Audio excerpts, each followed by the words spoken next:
Hello, my YouTube fam, and welcome back to your own channel. My name is अखिल महेश्वरी. लेकर के आया हूं आज वीडियो नंबर 85. आज हम पढ़ेंगे नॉन फाइनेंशियल इंसेंटिव्स के बारे में. ये टॉपिक एनसीईआरटी बुक के पेज नंबर 191 पे मिल जाएगा. एंड बोल दो ना slogan, study together grow together.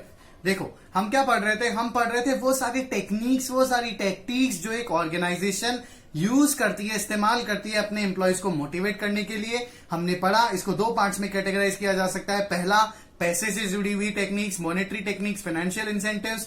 आज हम पढ़ेंगे वो सारी टेक्निक्स जो पैसे से जुड़ी हुई नहीं होती बट एम्प्लॉयज को मोटिवेट करती है. ऐसी टाइप की टेक्निक्स जो जिनमें पैसा मोटिवेशन नहीं बनता, उन टाइप की टेक्निक्स को कहते हैं नॉन फाइनेंशियल इंसेंटिव्स.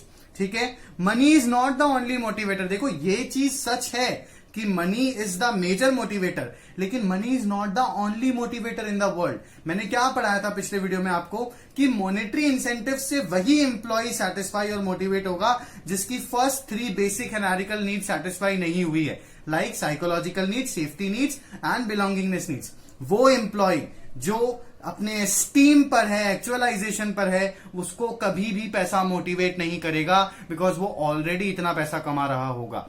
जो ऑर्गेनाइजेशन में, कहने का सेंस क्या है मेरा, जो ऑर्गेनाइजेशन में हायर लेवल एम्प्लॉयज होते हैं उन्हें कभी भी फाइनेंशियल इंसेंटिव्स उतने मोटिवेट नहीं कर पाते बिकॉज ऑलरेडी उनके पास बहुत पैसा होता है, उनकी सैलरी अच्छी होती है. सो देखो, employees who have more self esteem, actualization needs get satisfied by non financial incentives only. कि ऐसे एम्प्लॉयज जिनमें बहुत ज्यादा एस्टीम है, सेल्फ रिस्पेक्ट वाली चीजें हैं, वो नॉन फाइनेंशियल इंसेंटिव से ही सेटिस्फाई होंगे. जैसे अमिताभ बच्चन का आपने वो डायलॉग सुना होगा ना, बहुत फेमस, हम आज भी गिरे हुए पैसे नहीं उठाते, है ना. Let's take an example. आप बहुत रिच हो, ठीक है, मतलब बहुत एफ्लुएंट ही पैसा है आपके पास, तो कभी भी पैसा आपको मोटिवेट नहीं करेगा. आपको क्या मोटिवेट करेगा? आपको पैसे के अलावा जो दुनिया की सारी चीजें वो मोटिवेट करेंगी. तो हम जान लेते हैं वो सारी चीजें एक्चुअली क्या है. सबसे पहले आता है status. Status refers to rank, authority, responsibility, recognition and prestige related to jobs. Employees, ऐसे एम्प्लॉयज जिनकी एस्टीम बहुत हाई है, जिनको सेल्फ रिस्पेक्ट चाहिए, जो चाहते हैं सब उनकी इज्जत करे, उनको क्या चीज मोटिवेट करती है? उनको स्टेटस मोटिवेट करता है. कैसे? स्टेटस का मतलब क्या होता है कि उनकी रैंक बढ़ जाना, उनके पास अथॉरिटी पावर बढ़ जाना, या उनकी रिस्पॉन्सिबिलिटी बढ़ जाना, या लोग जब उनको ज्यादा जानने लगे, उनकी बहुत प्रेस्टीज, उनकी बहुत जब इज्जत बढ़ने लग जाती है जॉब को लेकर के, तब ऐसे एम्प्लॉयज मोटिवेट होते हैं. Higher status, rank motivate employees, right. Organization में से बहुत सारे एम्प्लॉयज काम करते हैं जिनके पास बहुत पैसा होता है. वो एक्चुअली पैसे के लिए काम नहीं कर रहे होते, वो हो सकता है एक्सपीरियंस के लिए काम करते हो, और हो सकता है वो ऐसे टाइप के एम्प्लॉयज को जब आप उनकी रैंक बढ़ा देते हो, अथॉरिटी बढ़ा देते हो, पावर बढ़ा देते हो, तो दे फील वेरी मोटिवेटेड. उन्हें बहुत अच्छा फील होता है और वो और अच्छे से काम करते हैं. आया आपको समझ में? जैसे एक टीचर होता है, obviously he is getting salary, but salary से भी बड़ा मोटिवेशन एक टीचर के लिए क्या हो सकता है दुनिया में, कि उसके स्टूडेंट्स बहुत अच्छा कर रहे हैं, और स्टूडेंट्स क्या कर रहे हैं? नाम रोशन कर रहे हैं उस टीचर का. ठीक है, सो ये क्या होता है? एक बहुत बड़ा मोटिवेशन होता है. नॉन फाइनेंशियल है क्योंकि इसमें पैसा नहीं मिल रहा, इसमें रिकॉग्निशन मिल रही है, स्टेटस मिल रहा है, स्टेटस बढ़ रहा है. आया समझ में? सेकंड आता है ऑर्गेनाइजेशनल क्लाइमेट. देखो बहुत इंपॉर्टेंट है ये तो आप भी एग्री करोगे कि जहां आप रह रहे हो वहां का एनवायरमेंट, वहां का क्लाइमेट बहुत मैटर करता है. अगर वहां का क्लाइमेट बहुत हेल्दी है तो ऑटोमेटिकली आपको वहां पसंद आएगी वो जगह, और वहां का क्लाइमेट हेल्दी नहीं है तो आप वहां सर्वाइवल भी आपका मुश्किल हो जाएगा. जैसे लेट्स टेक एन एग्जांपल. आप स्कूल जाते हो, आप सब स्टूडेंट्स हो, है ना, और आप देखते हो कि ना कुछ पर्टिकुलर टीचर्स ऐसे होते होंगे जिनकी क्लास आपको लेने का ही मन नहीं करता होगा, एकदम बोर होते होंगे, बैठे बैठे खुली आंखों से सोते होंगे, और आप वॉशरूम जाने के बहाने ढूंढते हो, इधर उधर भागते फिरते हो. और कुछ टीचर्स ऐसे होते होंगे जिनके लिए पर्टिकुलरली आप सुबह तैयार होकर के स्कूल आते हो, और आपका मन करता है कि उनकी क्लास में बैठे रहें, बस उस टीचर की, पर्टिकुलर टीचर की बात सुनते रहें. क्यों ऐसा होता है? बिकॉज वो टीचर आपको बेटर क्लाइमेट प्रोवाइड करते हैं, बेटर एनवायरमेंट प्रोवाइड करते हैं, आपको मजा आता है उनके साथ पढ़ने में. ठीक है। और ध्यान रखना, एक interested person will always contribute to the maximum. So बात की जाए ऑर्गेनाइजेशन की, तो ऑर्गेनाइजेशन का माहौल, ऑर्गेनाइजेशन का क्लाइमेट बहुत मैटर करता है। जैसे मैंने सुना है फेसबुक के माहौल के बारे में कि मार्क जकरबर्ग का जो फेसबुक का जो ऑफिस है उसमें कोई फॉर्मेलिटी नहीं है। आप ना बेसिकली लोअर पहन करके भी, पजामास पहन करके भी काम कर सकते हो, कोई प्रॉब्लम नहीं है। और बहुत सारी ऑर्गेनाइजेशन में ऐसा होता है कि मंडे टू फ्राइडे काम होता है, ठीक है। सैटरडे को हो सकता है हर सैटरडे एक पिज्जा पार्टी होती हो, पिज्जाज ऑर्डर किए जाते हो। तो इससे क्या होता है, इससे क्लाइमेट बेटर होता है। एक एम्प्लॉय अपने आप को और अच्छे से एडजस्ट कर पाता है और वो फेमिलियर हो पाता है। तो एक अच्छा एम्प्लॉय हमेशा जो ऑर्गेनाइजेशन से फेमिलियर होगा, जो ऑर्गेनाइजेशन के क्लाइमेट को हेल्दी मानता होगा, उसे लगता होगा कि उसके ग्रोथ के चांसेस हैं यहाँ पे, उसे मजा आता है यहाँ पे, वो ऑटोमेटिकली बहुत मोटिवेट होगा काम को लेकर के। आया समझ में? देखो हैशटैग क्या कहता है, the features which describe an organization. What is organizational climate? अगर एक मार्क का क्वेश्चन आ जाए, organizational climate is the sum total of all the features which describe an organization, ठीक है। Organizational climate influence the behaviour of an individual, कि जैसा climate आपको मिलता है आप वैसे होते हो। अगर आप देखते हो कि आपका ऑर्गेनाइजेशन बहुत फन लविंग है, आपको मजा आ रहा है आपके काम में, कोई आपको दबा नहीं रहा, कोई अननेसेसरी बर्डन नहीं है, तो देखना आप ज्यादा काम करोगे। वहीं अगर इस मजा नहीं आ रहा तो आप उस काम से हेट करने लगोगे, जी चुराओगे, ठीक है। ऑर्गेनाइजेशनल क्लाइमेट कैसे हेल्दी हो सकता है? कुछ एग्जांपल्स लिखें। लाइक जब आप अपने एम्प्लॉयज को ऑटोनॉमी प्रोवाइड करो, उनको फ्रीडम प्रोवाइड करो कि वो अपने हिसाब से काम करें, ठीक है। रिवॉर्ड्स दो उनको ओरिएंटेशन दो। मतलब क्या कि आप उनको डेली, जैसे मान लो हर ऑर्गेनाइजेशन में क्या होता है, वीकली रिवॉर्ड्स होते हैं कि एक हफ्ते की परफॉर्मेंस के according star performer of the week.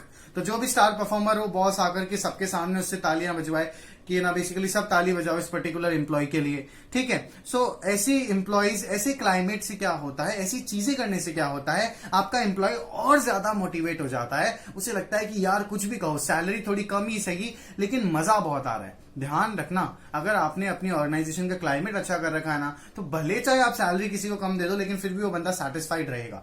क्यों?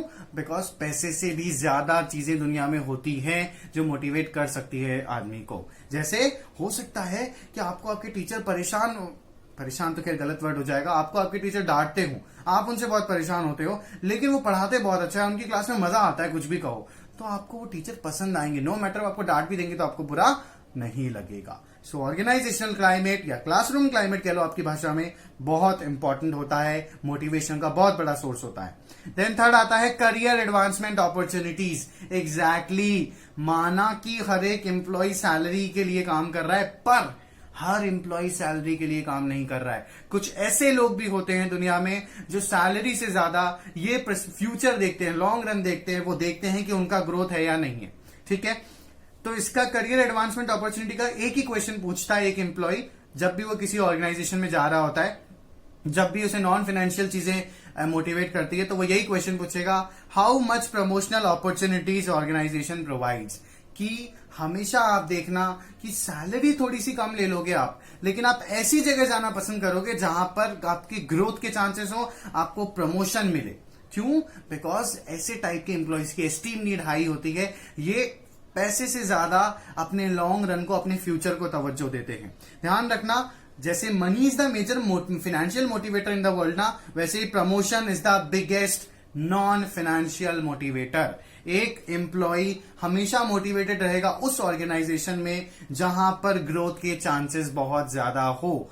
वो फिर थोड़ा बहुत सह भी लेगा, डांट भी खा लेगा, क्योंकि उसे पता होगा कि लॉन्ग रन में ये सारी चीजें उसे ग्रोथ देने वाली हैं। आया आपको समझ में? जैसे नवाजुद्दीन सिद्दीकी, आप सबने सुना होगा, उनकी फर्स्ट मूवी थी Sarfarosh, back with Aamir Khan, having just a 5 second role. Then Munna Bhai MBBS having 55 second role. तो इतने छोटे छोटे से सेकंड्स के रोल उन्होंने किए। क्यों किए? बिकॉज ऑब्वियसली पैसा नहीं था मेजर क्राइटेरिया, पैसे से बड़ा क्राइटेरिया था कि ऐसे छोटे छोटे रोल करके ही तो फ्यूचर में, लॉन्ग रन में एक दिन बहुत बड़ा रोल मिलेगा, विच एक्चुअली केम ट्रू। तो करियर एडवांसमेंट अपॉर्चुनिटीज क्या होती है कि एक ऑर्गेनाइजेशन में एम्प्लॉय तब मोटिवेट होता है जब उसे ज्यादा प्रमोशनल अपॉर्चुनिटीज मिले। Because everybody is not looking for money, some are also looking for long run. Next financial incentive आता है जॉब एनरिचमेंट, या फिर इसको बहुत सिंपली कह लो खतरों के खिलाड़ी। अब आप पूछोगे ये क्या, ये क्यों बोला मैंने? इसलिए बोला मैंने कि ये जॉब एनरिचमेंट का मतलब क्या होता है कि एक एम्प्लॉय को चैलेंजिंग टास्क देना, ठीक है। हर दिन उसे नए नए चैलेंजेस फेस करने हैं और उन्हें उन चैलेंजेस को ओवरकम करना है, जीतना है। तो बेसिकली जॉब एनरिचमेंट क्या होता है, सबसे बड़ा मोटिवेशनल टेक्निक होता है नॉन फाइनेंशियल।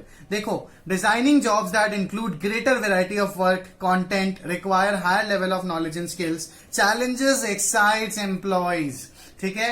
हर एम्प्लॉय भैया ऑर्गेनाइजेशन में सिर्फ पैसे के लिए काम नहीं कर रहा, या हर एक एम्प्लॉय के लिए मजा आने का मतलब सिर्फ पिज्जा पार्टी नहीं होती, ठीक है। कुछ एम्प्लॉयज ऐसे भी होते हैं ऑर्गेनाइजेशन में काम करते हैं जिन्हें चैलेंजेस से खेलना पसंद है, ठीक है। हमेशा वो बंदा जिसको ज्यादा चैलेंजेस मिलते हैं उसके जॉब में और हर दिन उसे अपने चैलेंजेस को ओवरकम करना पड़ता हो, वो हमेशा मोटिवेटेड रहेगा ऑर्गेनाइजेशन में। क्योंकि बहुत लोग, हम क्या पढ़ रहे हैं, नॉन फाइनेंशियल टेक्निक, ये किसको मोटिवेट करते हैं, जो सेल्फ एस्टीम जिनकी बहुत हाई होती है ना, जिनको पैसा मैटर नहीं करता, पैसे से ज्यादा दुनिया में चीजें मैटर करती हैं, है ना। तो ऐसे में वो एम्प्लॉयज जो हमेशा जिनको चैलेंजिंग काम मिलते हो वो और मोटिवेट होंगे। Why? Because they see the bigger picture.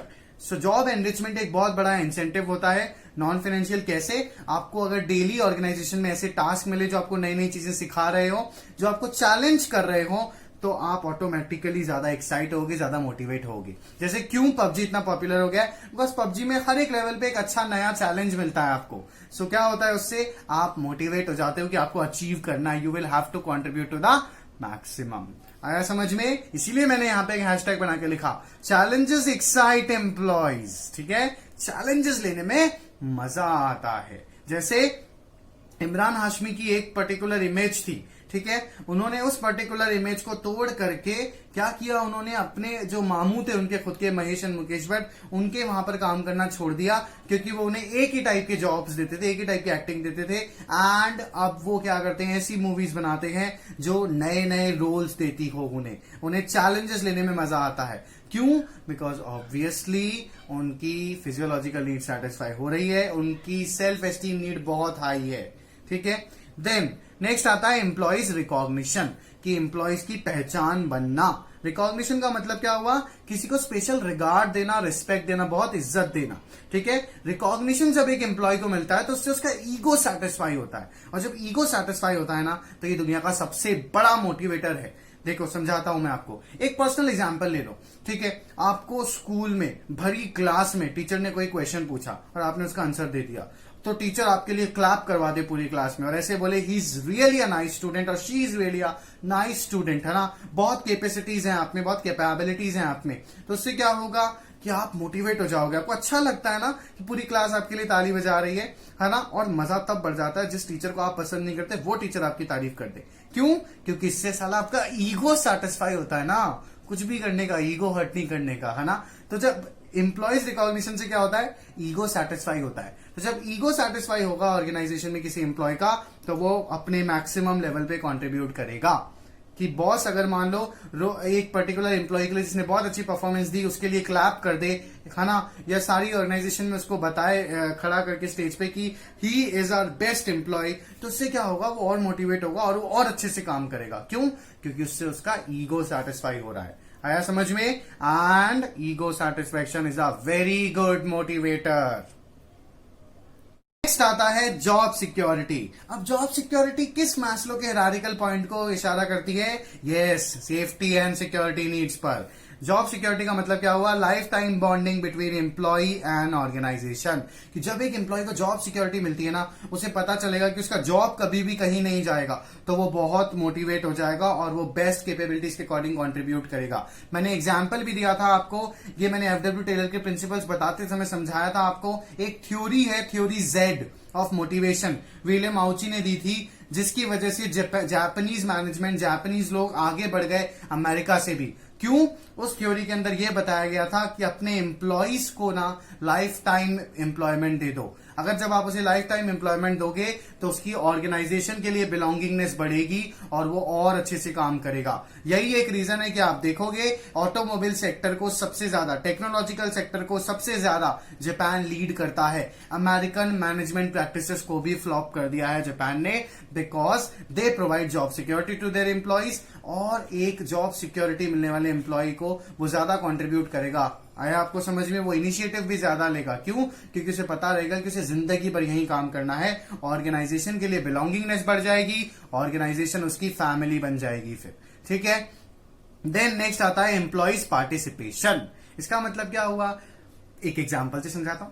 मान लो आप अपने घर में सबसे छोटे हो, ठीक है, अब आपको टाल दिया जाता है हर एक बात पे, बड़े से बड़े डिसीजन में। हो सकता है आपको डिसीजन लेना आता हो, आपको कुछ ना कुछ एक अच्छा पॉइंट आपके पास हो, लेकिन ऐसे कह करके सब टाल देते हैं आपके घर के बड़े, तू तो छोटा है, तू क्या दिमाग लगा रहा है, तू तो छोटी है, अपने काम से काम रख, है ना। सो जा करके खेल। सो इससे क्या होगा? आप मोटिवेट नहीं होते। लेकिन यही अगर कोई आपका सजेशन ले ले और उस सजेशन पे काम करे, आपको आके थैंक यू बोले, तो आप कितना मोटिवेट होगे ना। अपने दोस्तों में ही ले लो, ठीक है, कि आपके दोस्त आकर के डेली आकर के कोई भी चीज होती है ना, गर्लफ्रेंड से भी झगड़ा हो गया तो आपसे आकर के सजेशन लेते हैं, ठीक है ना। मम्मी पापा से झगड़ा हो गया, आपसे आके सजेशन लेते हैं। किसी को क्या गिफ्ट देना है, आपसे आके सजेशन लेते हैं। और आपसे ऐसे भी बोलते हैं कि यार तेरे से अच्छा सजेशन कोई दे ही नहीं सकता, है ना, यू नो एवरीथिंग। तो इससे क्या होता है? आप मोटिवेट होते हो। कैसे? वो आपको पैसा थोड़ी ना देना है इसमें, लेकिन अच्छा लगता है ना जब आपकी बात को कोई सुनता है, आपके सजेशन को कोई इंप्लीमेंट करता है। It is the same point. इसे ही कहते हैं एम्प्लॉयज पार्टिसिपेशन। देखो, it means involving employees in decision making. Employees को डिसीजन मेकिंग में इन्वॉल्व करना। Employees feel special when consulted. जब ऑर्गेनाइजेशन में बड़े डिसीजन लिए जा रहे हो और एम्प्लॉयज से भी पूछा जाए कि tell me what you think, तो इससे क्या होता है? एम्प्लॉयज से जब पूछा जाता है तो उन्हें बहुत अच्छा लगता है कि हमसे भी कंसल्ट किया जा रहा है, हम भी कुछ हैं, हमारी भी कोई इज्जत है, हमारी भी कोई वेटेज है, कोई तवज्जो है ऑर्गेनाइजेशन में। सो इससे एम्प्लॉयज को मोटिवेशन मिलती है। ये मुझे लेकर के जाता है हेनरी फायोल के एक प्रिंसिपल ऑफ इनिशिएटिव पे। अगर नहीं देखा वो वीडियो तो आपको ऊपर मिल जाएगा आई बटन पे, जरूर देखना, ठीक है। सो आया आपको नॉन फाइनेंशियल टेक्निक समझ में? आई होप मैं आपको पढ़ाने में क्लियर रहा। पसंद आ जाए तो लाइक कर देना, शेयर कर देना एंड सुनो सब्सक्राइब भी कर देना।